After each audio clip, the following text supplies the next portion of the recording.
sebuah pilihan. Dan ketika orang masuk neraka itu pilihannya, dan ketika orang masuk surga itu pilihannya. Berarti jadi tidak pernah Allah masukkan orang ke neraka, dan tidak pernah Allah masukkan orang ke surga, itu pilihan. Itu jadi masuk surga itu pilihan kita. Ketika kita memilih pilihan masuk surga, Allah memberikan banyak piranti, banyak alat, banyak penolong agar kita bisa mendapatkan pilihan kita itu. Nah, jadi jika pun kita menggunakan pilihan neraka, Allah juga bekerja untuk mencegahnya. Tetapi kalau tiba saatnya orang itu masuk neraka, Allah katakan itu pilihan. Dan ketika kau memilih itu, saya juga menangis, karena aku telah merencanakan engkau diselamatkan sebelum dunia dijadikan. Jadi kita dipilih diselamatkan, tergantung Saudara Mas Alfius. Tergantung kita, apakah kita menerima pilihan Allah itu. Dan Allah adalah ketika dipilih diselamatkan, tergantung kita apakah kita mau menerima pilihan itu. Demikian. Ya, manusia akan bingung, ya, karena tadi seperti dibilang tadi, manusia terpintar pun bisa jadi berdosa karena berbicara tentang kealahan, ya, karena itu tadi kita tidak bisa lihat, kita hanya bisa merasakan dengan iman. Ya, kalau tadi ditanya sama pendeta apakah Tuhan yang menentukan masuk atau tidaknya dalam surga, ya kan?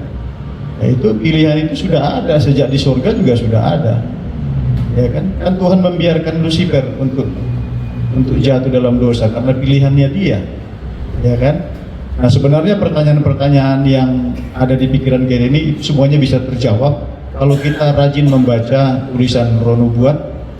Ya, karena dulu saya juga begitu pendeta, paling pintar saya bertanya, ya, sampai guru di sekolah pun nggak bisa jawab, ya kan? Tetapi setelah saya baca itu tulisan kisah para nabi, tulisan-tulisan permulaan gitu kan, jadi terjawab semua di situ ternyata, ya kan?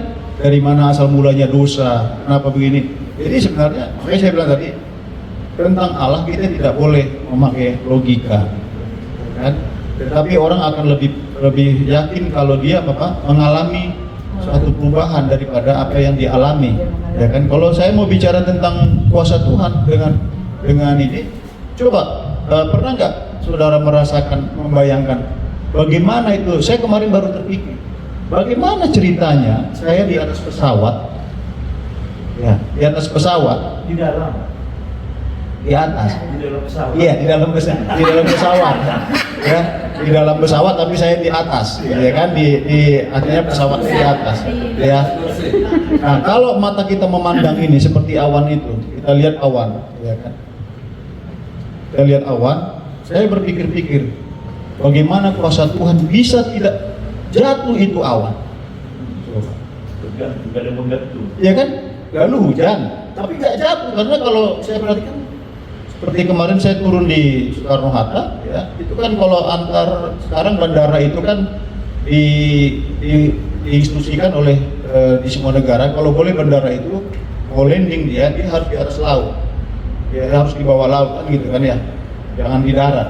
Nah, kemungkinan untuk lebih selamat. Tapi saya pikir bagaimana kuasa Tuhan itu bisa menjaga bahwa awan yang di bawah kita, ada apa? Kelihatan awan itu jalan itu kelihatan, kan? Embun apa itu kelihatan jalan, ya, kita lihat di dalam. Saya selalu duduk di samping kaca pesawat itu. Jadi, bagaimana ini bisa tidak jatuh sementara hujan pun, ya kan, hujan itu kan berarti kan dia menimpa juga kan, menimpa. Makanya bilang ada langit pertama, langit kedua, jadi gitu. Bagaimana ini bisa diamankan oleh Tuhan? Kalau secara pikiran logika manusianya nggak mungkin. Itulah kuasanya Tuhan, ya kan?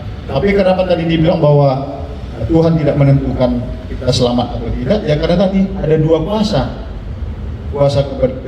terang dan kuasa kegelapan. Ya kan? Kenapa? Setan juga punya kuasa, ya kan? Kalau tadinya setan tidak punya kuasa, ya kita nggak punya pilihan. tapi karena adanya setan dan sepertinya seolah-olah Tuhan itu memberikan kuasa kepada setan kan. Iya, betul. Coba, ya kan? Coba lihat. Pernah nggak nonton itu film bagaimana Yesus yang disalibkan itu di film yang terakhirnya itu? Kan ada di situ bayang-bayang setan itu beredar gitu. Itu kan hanya film gitu. Tapi seperti itulah menggambarkan bahwa setan itu mempunyai kuasa untuk apa? Untuk mempengaruhi manusia. Dan kembali lagi tadi dengan bahwa memang itu adalah pilihan. Ya. Jadi yang mau saya tekankan di sini bahwa pertanyaan-pertanyaan yang memang tidak bisa kita jawab, ya kita harus lebih banyak berdoa dan kita banyak belajar, ya kan? Karena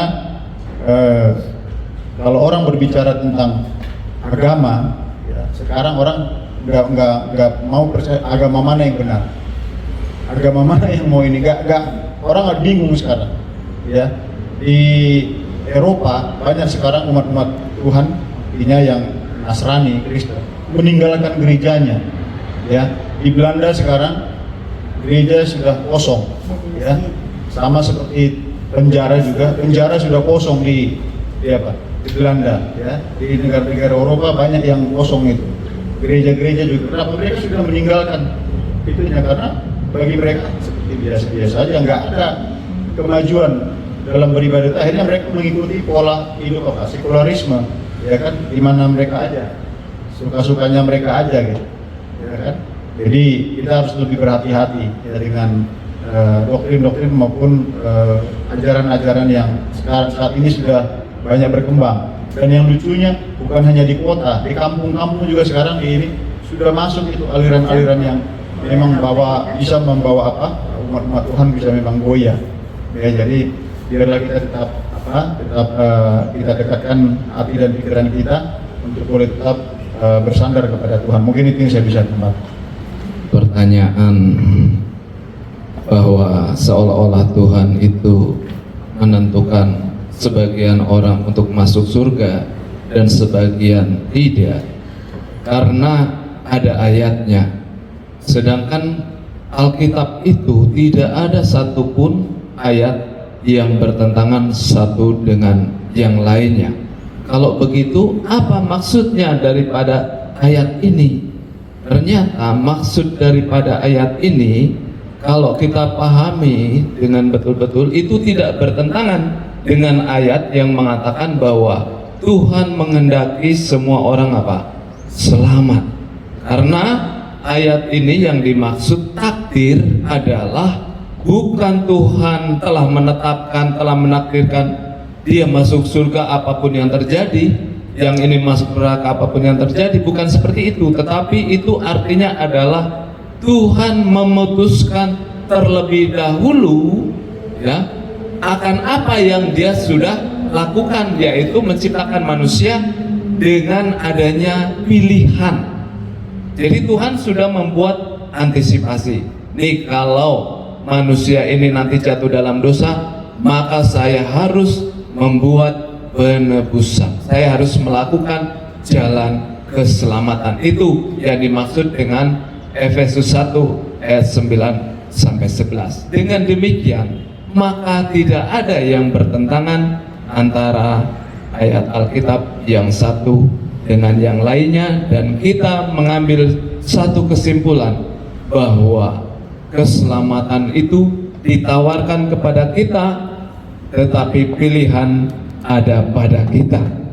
Kalau kita percaya, maka kita akan memperoleh hidup yang kekal. Tetapi percaya itu bukan sekedar mulut, bukan sekedar pernyataan iman, tetapi harus berbuah seperti di dalam Galatia 5 ayat 22. Dan itu harus dipertahankan sampai Yesus datang, baru itu yang namanya iman yang menghasilkan keselamatan. Karena Yakobus mengatakan iman tanpa perbuatan adalah kosong, mati. Jadi iman itu harus berbuah dan bertumbuh. Mungkin itu kesimpulan sekolah sahabat kita. Terima kasih.